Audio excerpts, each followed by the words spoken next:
안녕하세요, 여러분. 밝음을 향하여 진명입니다.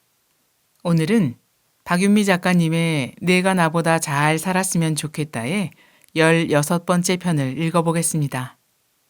무소유에 관한 내용인데요. 엄마와 아들은 어떤 대화를 나눴을까요? 여기, 세상을 바라보는 너에게. 무소유는 가난한 건가요? 엄마, 같이 교회 가자고 조르는 친구가 있어요. 그 친구 말이 유럽과 미국 등 기독교 국가는 다 잘 살고 태국, 네팔 등 불교 국가는 다 가난하다는 거예요. 종교에 의해서 빈부가 결정될 수 있나요? 기독교인이 불과 1%밖에 안 되는 일본이 선진국인 건 어떻게 설명하려고? 세계 최빈국 중 하나인 에티오피아가 수천 년 역사를 지닌 기독교 국가인 걸 알고 있니? 세계에서 가장 오래된 암굴교회인 기독교 성지가 바로 에티오피아에 있어. 게다가 경제가 발전할수록 기독교의 영향력이 줄어든다는 연구 결과가 있단다.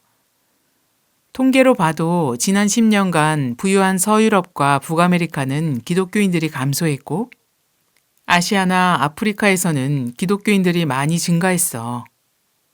사회 경제적 박탈감이 강한 나라일수록 무조건 믿고 의지하는 종교가 성행한다고 볼 수 있지. 그럼 그 친구가 잘못 알고 있는 거네요. 제대로 얘기해 줘야겠어요. 어떻게 설명해 주려고? 가난할 때는 기독교를 믿다가 부유해지면 기독교를 떠나는 거라고? 한 나라가 잘 살고 못 살고는 국운과 관련이 있고 운은 한 자리에 계속 머무는 것이 아니라 일정 시간이 지나면 다른 곳으로 이동하는 거래. 에티오피아만 하더라도 3000년 전 시바 여왕이 다스리던 때는 아라비아 최고의 부유한 나라였어. 그런데 20세기 들어 전쟁과 극심한 가뭄 때문에 세계 최빈국으로 전락했지. 반면 우리나라는 불과 60년 전에는 국제 원조를 받는 가난한 나라였지만 지금은 아니잖아. 물론 운이 전부는 아니야. 국가든 개인이든 운이 들어와도 노력이 없으면 큰 성과를 낼 수가 없어. 하지만 아무리 노력을 많이 해도 운이 따르지 않으면 이뤄지지 않아. 운도 따르고 노력도 있어야 번영할 수 있단다. 그렇군요. 그런데 불교가 물질을 대하는 대표적 방식은 무소유라고 알고 있어요. 재물을 안 가질수록 불교적으로 사는 사람 같아 보여요. 그러다 보니 태국, 방글라데시 같은 불교 국가가 가난하게 사는 모습은 매우 불교적으로 보이기도 해요. 가난하지만 불평불만 없이 행복하게 사는 사람들, 대략 이런 모습을 떠올리죠. 그러니까 제 친구처럼 불교 국가는 가난하다는 생각을 하게 되는 것 같아요. 무소유는 단순히 재물을 갖지 않는다는 뜻이 아니야. 불교에서 무자는 없다는 뜻이 아니라 심오한 진리를 내포하는 글자란다. 예를 들어 100억을 가졌어도 오만함 없이 그 돈을 나와 남을 위해 현명하게 쓴다면 무소유를 아는 사람인 거야. 그렇지만 수중에 10만 원밖에 없는데 돈에 대한 걱정과 갈망으로 꽉 차고 그 돈마저 무의미하게 유흥비 등으로 써버린다면 그는 무소유와 상관없는 사람이야. 무소유란 그저 소유하지 않는다란 뜻이 아니네요. 100억을 가져도 무소유일 수 있다니 뜻밖인데요. 무소유를 재물을 안 가질수록 좋다라는 식으로 잘못 해석하면 큰일 나는 거야. 무능하고 게으른 사람들이 많아질 텐데 그러면 나라 전체가 가난해질 수 있어. 그렇다면 엄청난 부를 소유하고도 무소유로 살 수 있다는 얘기네요. 그렇게 살 수 있다면 정말 멋질 것 같아요.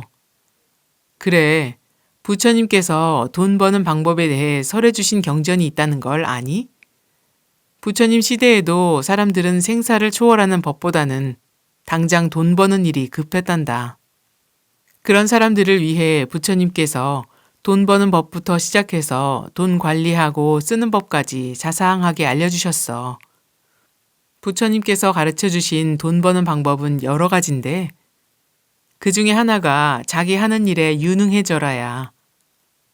내가 맡은 분야에서 전문가가 돼서 세상 사람들에게 많은 이익을 줘가며 돈을 벌고 그 돈을 나와 가족을 위해 쓰고 여력이 되면 사회에 환원하기도 하고 불교는 이렇게 사는 방법을 가르쳐 준단다.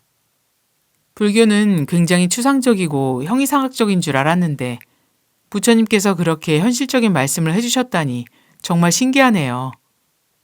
단언컨대 불교는 완벽하게 현실적인 종교란다.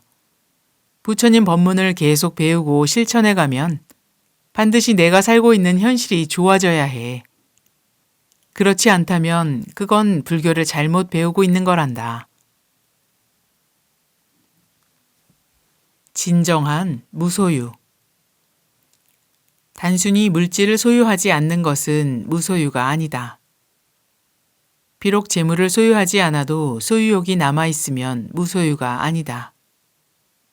반면 재물을 소유하더라도 소유욕이 없으면 이는 무소유가 된다. 즉, 물질의 소유 여부와 상관없이 소유하고자 하는 마음의 유무에 따라 소유냐 무소유냐를 결정할 수 있는 것이다. 만일 무소유를 문자 그대로 해석하여 물질을 갖지 않는 것으로 정의해버리면 부작용이 따르게 된다. 사람들은 현실을 등지게 되고 각자 맡은 역할을 소홀히 할 수 있다. 이렇게 되면 세상은 점점 퇴보하게 된다. 불교는 잘 살기 위한 종교다. 불교는 세상의 물질적 가치 자체를 부정하지 않는다. 대승불교는 이타행을 통하여 물질적으로 풍요로운 삶을 누리고 나아가 정신적인 깨달음을 추구한다. 아무런 집착 없이 바르게 얻어서 바르게 쓰는 것이 대승불교의 무소유다. 중생을 이롭게 하여 재물을 얻은 후에 중생을 위하여 적재적소에 잘 쓰는 것이 진정한 무소유다. 월간 생활 속의 대자유. 여러분들은 어떻게 생각하세요? 어느 정도의 부를 가져야 만족할 수 있다고 생각하세요? 무소유와 검소함은 어떤 차이가 있을까요? 우리가 재물을 잘 쓴다는 건 어떤 것일까요?